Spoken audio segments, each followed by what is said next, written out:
अन्यास्तहस्तचरणत्वगादिना प्राणान् नमो भगवते वासुदेव तुभ्यम्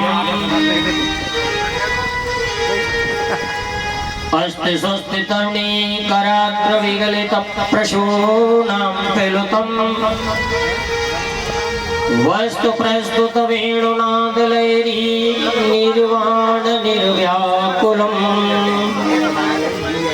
शस्त्र शस्त्र निबद्ध नीति विलसति गोपीशेष्टावृतम् हस्तन्यतापवर्गो अखिलोदरं किशोराकृतिम् वनं वृन्दावनं नाम पशव्यं नवकाननम् गोप गोपी गवां सेव्यं पुण्यात्तदवीरुदम् भक्ति भक्त भगवंत गुरु चतुरनारि बपो एक तिनके पद वंदन किए सुनाशत विघ्नानेक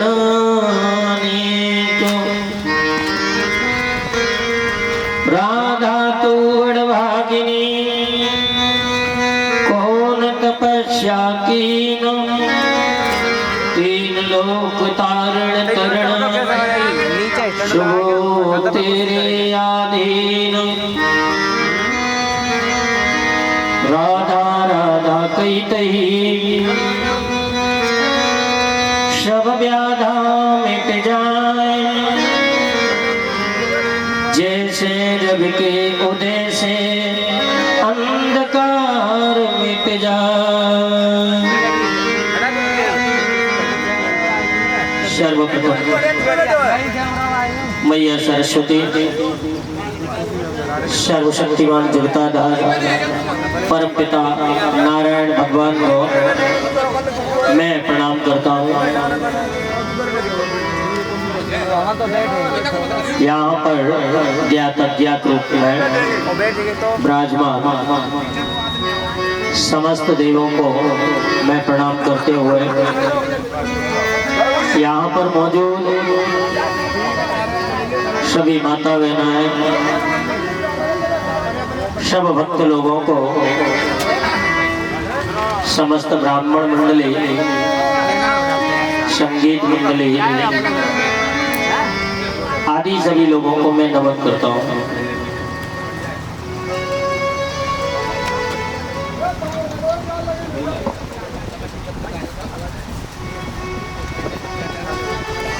सच्चिदानंद रूपाय विश्वसुपत्यादिहेतवे तापत्रय विनाशाय श्री कृष्णाय वयं नमः।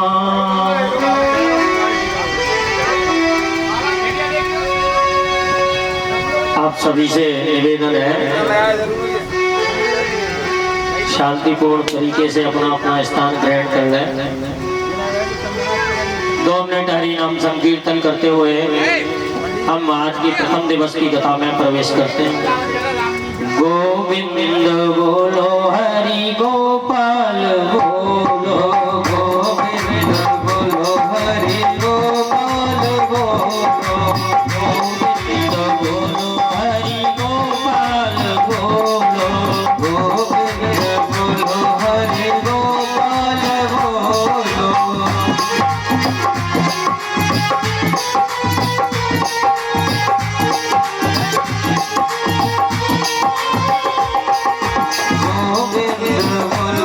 हरि गोपाल बोलो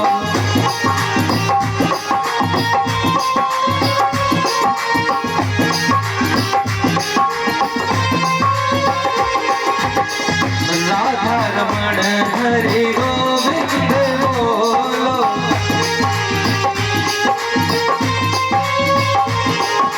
भाई भाव के साथ मीठी मीठी तालियों की सेवा करेंगे सभी भक्त। गोविंद बोलो हरि गोपाल बोलो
बोले बांके बिहारी लाल की जय हो।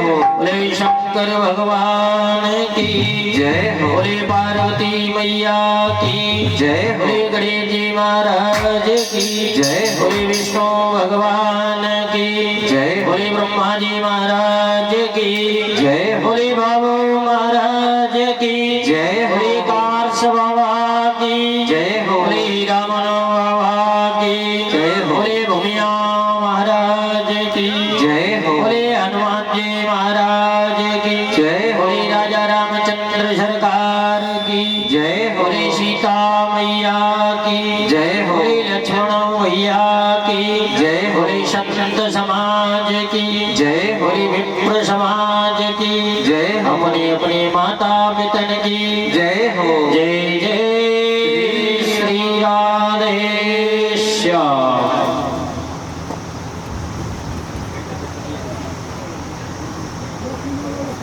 तुलयां लवेनापि न स्वर्गं न पुनर्भवम् भगवत सत्य संगीतस्य मर्त्यानां किमुताशिषा। देखिए, आज बड़े सौभाग्य की बात है कि हमारे क्षेत्र में ये जो कथाएं है श्रीमद् भगवत रूपी कथा 7 दिन अविरल रूप से आपके गांव में होने वाली है। और श्रीमद् भागवत, अब समझना ये है कि श्री क्या है। श्री माने होती है लक्ष्मी और मद माने घमंड। जिनको लक्ष्मी का घमंड हो जाता है, और भागवत में है 4 अक्षर।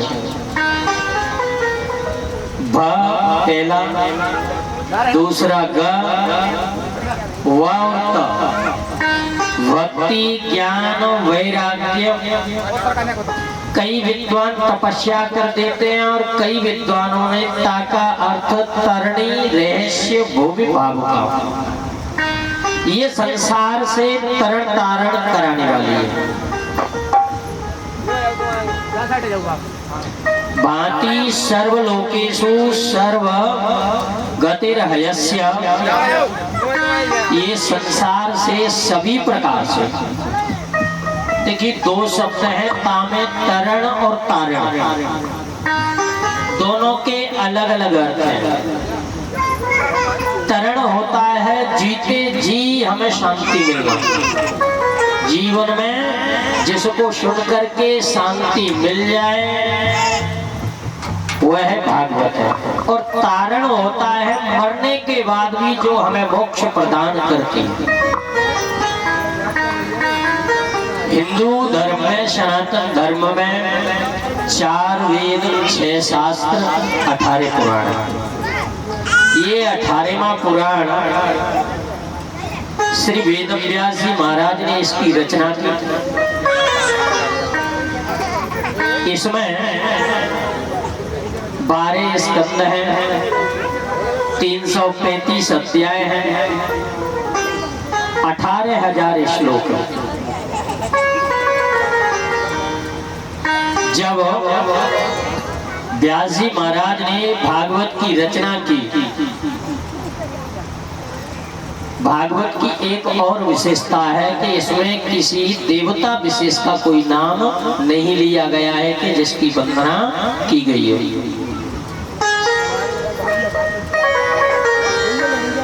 यहाँ पर सबसे पहले वेद व्यास जी ने पहले श्लोक में भगवान कन्हैया की वंदना की है। वो कैसे किया है? सच्चिदानंद रूपाय विश्वोत्पत्त्यादि हेतवे पापत्रय अविनाशाय श्री कृष्णाय वयं नमः।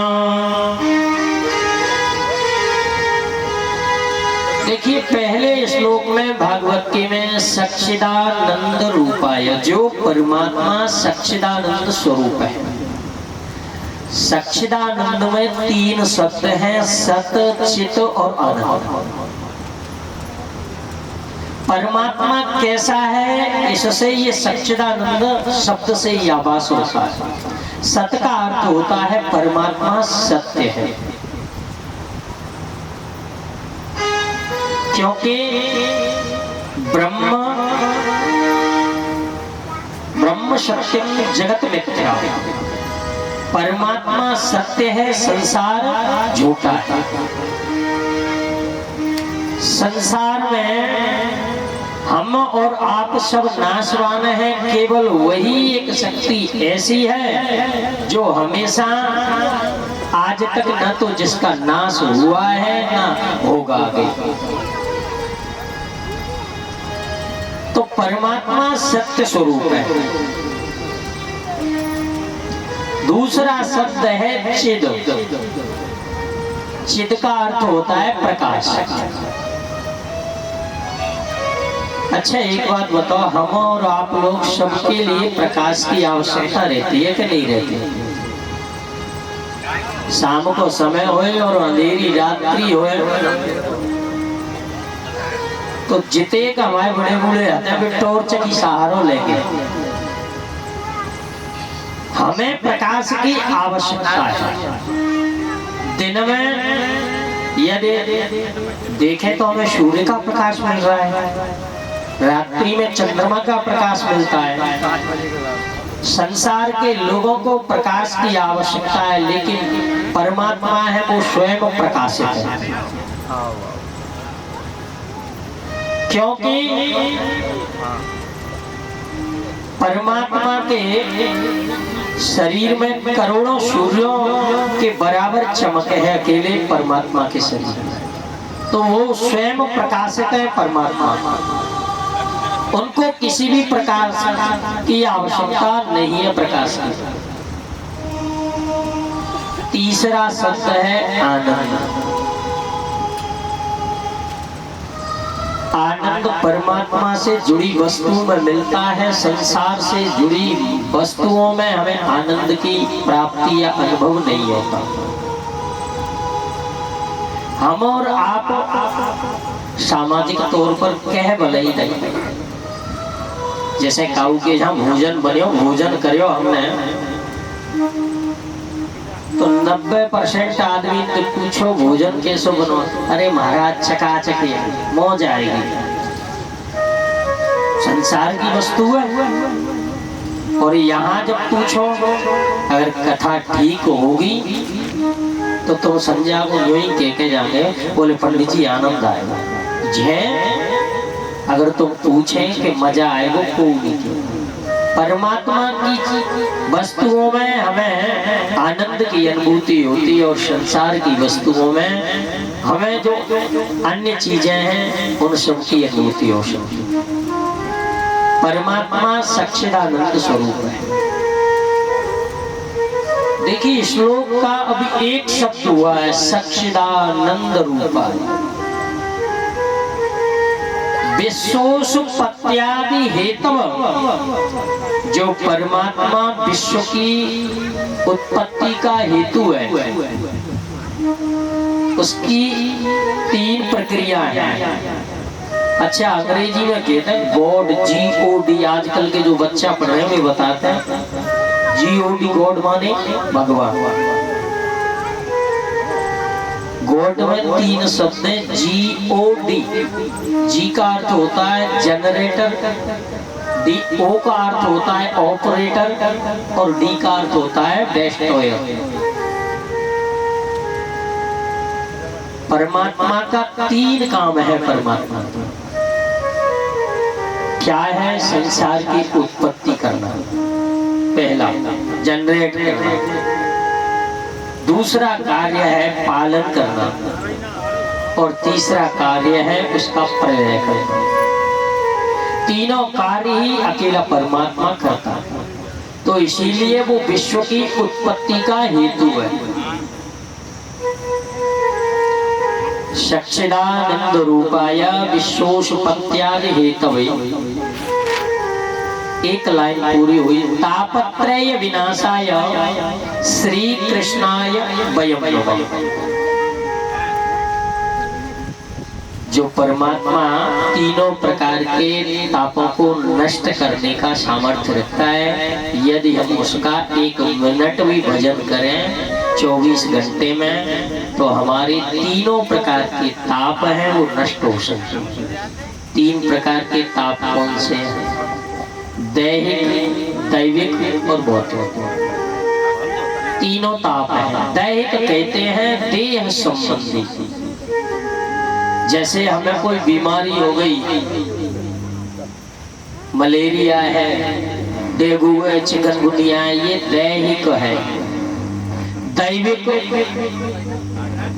दैविक होता है जो परमात्मा के द्वारा दिया जाए, जैसे आंधी है, तूफान है, अतिवृष्टि है, ओलावृष्टि है, ये दैविक है। और भौतिक क्या है? किसी संसार के प्राणी मात्र द्वारा हम यदि नष्ट होते हैं तो वो भौतिक ताप है। इन्हीं तीनों तापों की चर्चा बाबा तुलसीदास ने भी करी है। दैहिक दैविक भौतिक तापा, राम राज्य का व्यापा। दैहिक दैविक भौतिक तापा, दैहिक दैविक भौतिक तापा,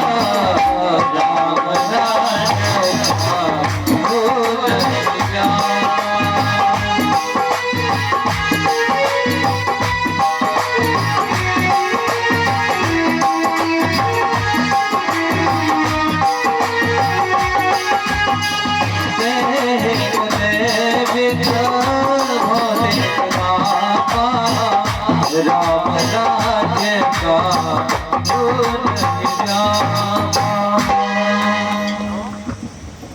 राम राज्य में तीनों प्रकार के तापों का किसी के ऊपर कोई प्रभाव नहीं पड़ा। क्यों?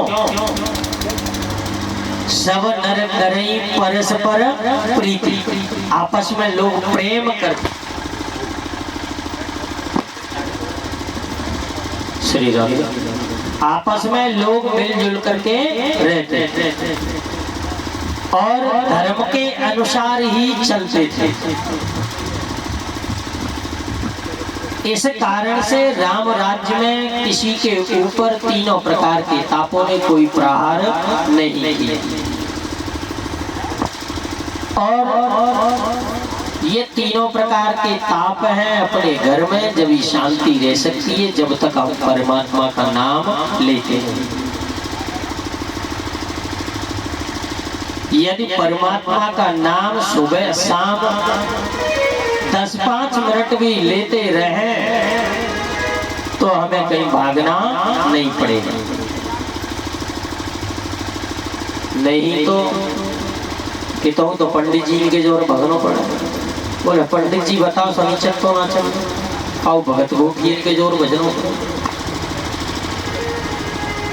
क्योंकि बाबा तुलसी ने भी कहा है, राम भजन बिना सुनो खगेसा, राम भजन बिना सुनो खगेसा, राम भजन बिना सुनो खगेसा, मिटहि जीवन के नरेसा, राम भजन बिना सुनो खगेसा, मिटहि जीवन तेरे कलेसा।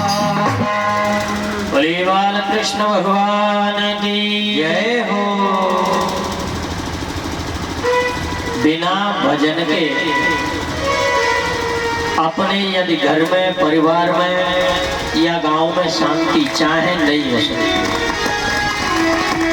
यहाँ पर कुछ वृद्ध लोग बैठे हैं, कलयुग का प्रभाव ही ऐसा है, यदि कोई कहो कि आप भजन कर लो, लोग करना ही नहीं चाहते। बाबा सही बात बताइए, आज से 40 साल पहले सुबह ब्रह्म मुहूर्त में सब जितने गांव के बूढ़े बड़े होते वे गांव के बाहर को कुआ हो तो वहां पे नहाते और सब लोग वही भजन नित्य क्रिया करके तब अपने घर के लिए आते। और वे बूढ़े बड़े बच्चन से कहते बेटा आजा बैठ जा, रामायण पढ़ रहा। समय चेंज है, अब बूढ़े बड़े मेरे बच्चा कह रहे हो बाबा ने भजन कर ले है तो भजन की कर रही है भाई, तो ऐसे गड़बड़ कर दे। समय का बदला। यहाँ पर वेद व्यास जी ने भगवान कन्हैया को श्री कृष्णाय वयम नमः प्रणाम किया है और हम और आप सभी मिलकर के भी भगवान कन्हैया को प्रणाम करते हैं। बोले बांके बिहारी लाल की जय हो। दूसरे श्लोक में भागवत के प्रारंभ में वेद व्यास जी महाराज ने श्री सुखदेव जी महाराज का मंगलाचरण यम प्रभजन्तमनुपेतमपेतकृत्यं द्वैपायनो विरह कातर्या ज्वहावा पुत्रेति तन्मयतया तर्वो विनेदो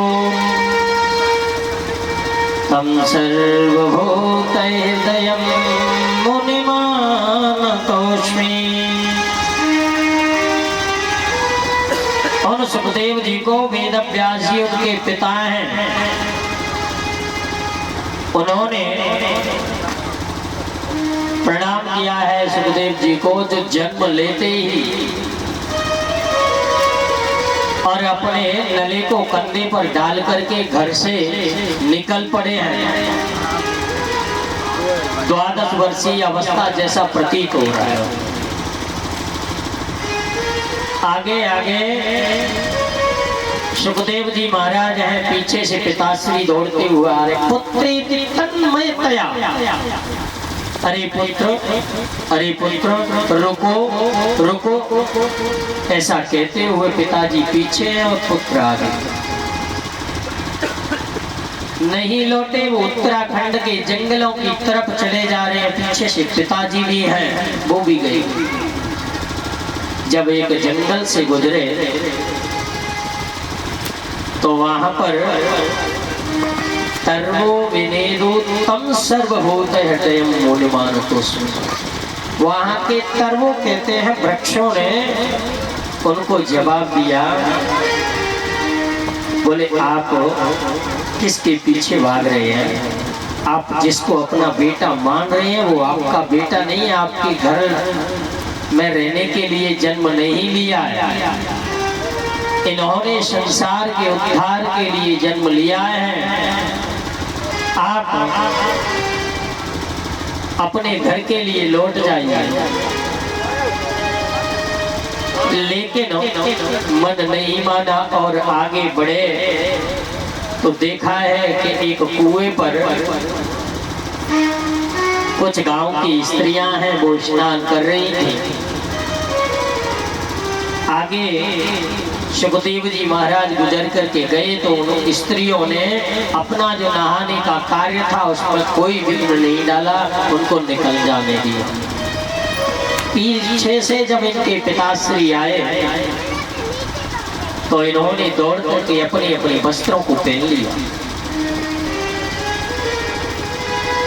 पिताश्री ने उन स्त्रियों से पूछा, बोले देवियों आपने मेरे एक 16 वर्षीय 12 वर्षीय बेटे को देख करके आपने कोई आंचल नहीं किया और आप मुझे वृद्ध को देख करके ये सब कर रही है, ऐसा क्यों है? उन स्त्रियों ने भी जवाब दिया, बोले व्यास जी, तुम्हारे बेटे को स्त्री और पुरुष में कोई भेद दिखाई नहीं देता है, उन्हें तो जीव मात्र में ईश्वर का अंश दिखाई दे रहा है, इसीलिए हमें तुमको देख करके पर्दा करना पड़ा, और तुम्हारे पुत्र जब निकल करके गए तो हमने कोई पर्दा नहीं। वहां से व्यास जी अपने घर के लिए वापस हो गए। वापस होकर के वो अपने घर पर पहुंच गए। जो सुखदेव जी महाराज हैं वो उत्तराखंड के जंगलों की तरफ चले गए। आज ये जो कथा हम और आप सुन रहे हैं, इस कथा का प्रारंभ कहां से हुआ और कैसे हुआ, ये जरूरी है।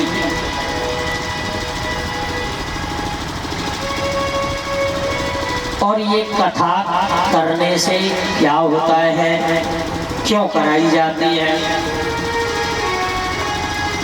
कुलयाम लवेनापि न स्वर्ग न पुनर्भवम् भगवत संग संगस्य मर्त्यानां किमुतास्यस। भगवत सत्संगस्य, भगवान की जब महती कृपा होती है तब ऐसे कार्यक्रम कराने का हमारा सौभाग्य मिलता है, और हम भी अपना सौभाग्य मानते हैं कि ऐसे कार्यक्रम करने को मिलते हैं।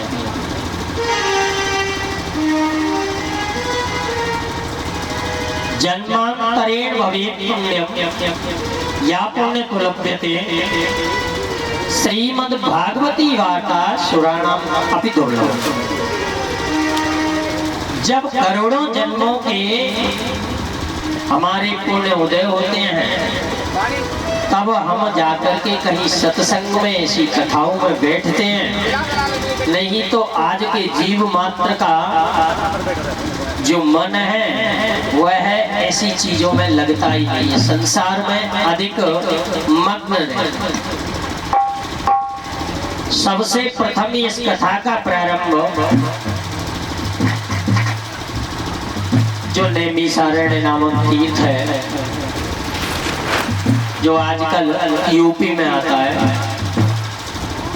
सीतापुर जिला है, उसमें ये नैमिषारण्य तीर्थ पड़ता है।